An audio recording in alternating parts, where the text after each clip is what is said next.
Hello and welcome back. গত পর্বে আমরা জেনেছিলাম উকুলেলের কিছু ফাংশন সম্পর্কে।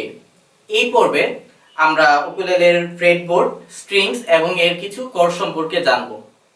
তো চলুন আমরা একে একে দেখে নিই।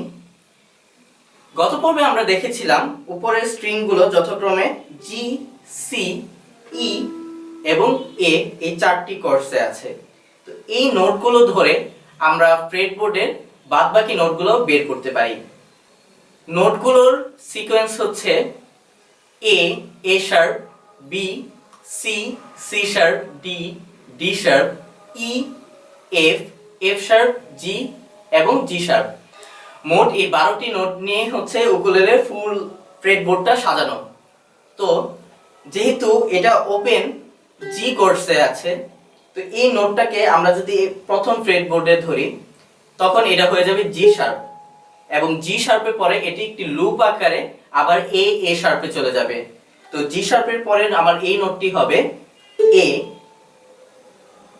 এ শার্প, বি এবং বি এর পরে সি, কেননা শুধুমাত্র বি এবং ই এর কোনো শার্প নোট হয় না। তো এভাবে আমরা ফ্রেটবোর্ডের যে কোনো স্ট্রিং এর যে কোনো নোট আমরা বের করতে পারি। ফার্স্টে জি এর পরেরটা হচ্ছে সি।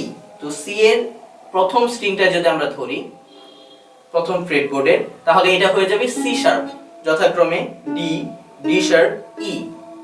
তো আমরা এখন কুইকলি কিছু টেস্ট করে দেখা যাক আমরা ধরতে পারছি কিনা। তো আমরা যদি বলি এই নোটটির নাম, তো এখন কিন্তু আমরা ইজিলি এটা পারার কথা, রাইট? আমরা যদি একটু ক্যালকুলেশন করি, জি, সি, ই, এ, নিচের স্ট্রিংটা হচ্ছে এ নোটের।